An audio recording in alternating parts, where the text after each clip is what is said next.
Gusto mo bang dumami ang subscribers mo? Huwag kang mag-alala kasi sa video ko na ito, isi-share ko sa inyo kung paano ko na-reach ang 1,000 subscribers in just 18 days. Marami naman talagang paraan kung paano mo padamihin ang iyong subscribers. But for today, I will be giving you 5 easy tips kung paano dadami agad ang iyong subscribers.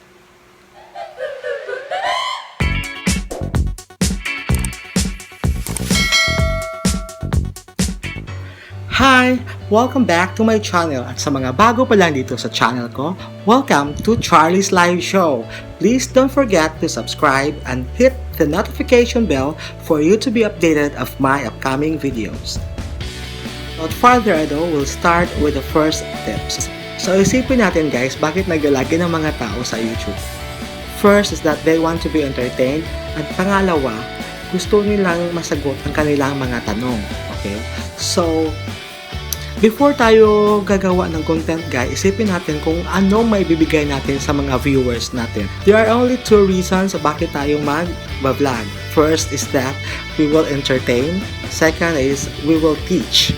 So regarding with the entertainment, mostly talaga sa mga vlogs ko ay funny videos. Kasi personally, makulit talaga ako na tao. Gusto ko nagpapasaya, nagpapatawa sa mga viewers ko. So kung ayaw mo naman sa entertainment, pwede ka naman dito sa second, yung pag-teach. So, what if magaling ka talaga sa makeup? You can do some makeup tutorial. Kung magaling ka magluto, you can make some cooking show. Marami talagang paraan guys kung paano tayo magkakaroon ng content sa ating vlog. But make sure sa ating vlog, hindi ka naman mukhang inaantok or you sound inaantok. Or yung iba naman parang walang gana. Nakikita yan guys sa mga viewers natin in every videos natin na ina-upload. Kung paano natin ipepresent natin ang ating mga vlogs or make it to the point na maaliw ang ating mga viewers sa ating mga vlogs. Let's move on to the second tips. So engage with your subscriber. So every time na may ma-receive tayo na comment in every videos that we have guys, make it to the point na magre-reply tayo because we need to treat our subscribers, our viewers as our true friend. Hindi man natin sila ma-replyan agad but make it sure na may time tayo na makapag-reply sa kanila. Kasi guys, kung lagi sila nagpa-follow sa mga videos natin and then nagko-comment sila at saka hindi natin sila nire-replyan or ini-ignore natin sila, may possibility guys na mag-unsubscribe sila sa atin kasi parang ini-ignore natin sila. Make it to the point na magre-reply tayo sa ating mga viewers. Pero honestly guys, dumaan din ako sa sub to sub, hug to hug, pero please, wag naman natin ipahalata kay YouTube dahil bawal yan. Alam natin yan guys, di ba? So, ang disadvantage naman sa sub to sub or hug to hugs, yung iba nag-unsubscribe kapag hindi mo sila nabisita sa kanilang channel or may bago naman silang video na in-upload. And also guys, kahit may criticism tayo na mabasa sa ating mga comments, we also have to reply to them kasi nakakatulong din yan para mag-grow tayo sa ating YouTube channel. And make sure na minsan magsa-shoutout din tayo sa ating mga loyal followers or avid viewers. But before this video ends, magsa-shoutout ako sa aking mga followers and mga friends. So let's move on to the third tips guys. So upload consistently. Kasi kung followers na talaga natin sila, every time na maglalagin sila sa YouTube, bibisita talaga yan sa ating mga YouTube channel. Kung napansin nila na hindi ka active sa iyong YouTube channel, ay possibility na mag-unsubscribe ang ating mga followers kasi ikaw mismo hindi ka active or consistent sa pag-upload ng mga videos sa channel mo. Kaya guys, make it to the point na makapag-upload ka ng 2 or 3 videos in a week. Fourth tips guys is share your videos. So, mostly naman sa atin dito may mga Facebook accounts. So, ang iba meron ding Instagram, yung iba may Twitter, at yung iba may TikTok account. So, huwag kang mahiya guys na ma-share mo ang inyong ina-upload na video sa YouTube sa lahat ng mga social media accounts mo kasi nakakatulong din yan. Sa first vlog ko, sinashare ko ito sa ating Facebook account at tinatawag ko lahat ng mga Facebook friends ko para naman malaman nila na nag-start na ako mag-vlog.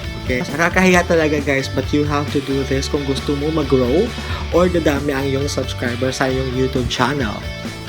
Aside from tagging it guys to my Facebook friends, I'm making sure na lahat sila nakakaalam talaga na nag-start na ako mag-vlog. So, nagdi-DM ako, iniisa-isa ko sila lahat na chinachat para malaman nila na nag-start na ako mag-vlog. At saka, matulungan ka nila para mag-grow ang iyong channel. Huwag kang mahiya. Sa una lang yan. Masanay din yan sila sa kakulitan mo. My last tips guys is tell them to subscribe to your YouTube channel. Hindi lang simpleng information na nag-start ka na mag-vlog, but you also have to remind them to subscribe to your YouTube channel. Huwag kang mahiya guys. Talaga. Kulit ka na ng kulit yan, pero makakaintindihan sila kasi kung talagang friends mo sila, they will support you. Every time na mag-vlog ka, remind them to subscribe in every video na ginagawa mo. So, pwede in the beginning of your video or at the last part of your video. Basta, always remind them to subscribe and hit the notification bell. Lagi ko yung ginagawa, guys. And also, every time na magiging successful na ang uploading sa aking video sa aking YouTube channel, I make it to the point na ika-copy-paste ko yung link from YouTube to all of my social media accounts. Nakakatulong din yan guys sa personal experience ko. Kung talagang mahal mo ang ginagawa mo, laban lang. So, I would like to take this opportunity to thank to all my followers, to all my supporters, to all my subscribers. First is my family. Second is yung mga taong nakasama ko dati sa aking mga vlogs, like mga kapitbahay ko, sina ng Julie, sila Anlot, si Tilinda, ng nursing, ng Nancy, nung Sinto, of course, my friends, si Chichi, si Ninja Net, and also si Queen Mother Floor, si Marvy, si Chen, si Ringo Ginaldo, si Kakay. Maraming salamat sa inyong pagsuporta sa aking YouTube channel. So I would like to thank my avid followers, my avid supporters, laging nanonood sa aking mga videos, sila Neil Duanining, taga Loon, pero nasa KSA, and also to Jessica Phil, si Jessica Lauros Villanueva, friend ko yan. Hi! And also to Dennis Pamplona, to all my classmates in Loon, lagi talaga sila nanonood.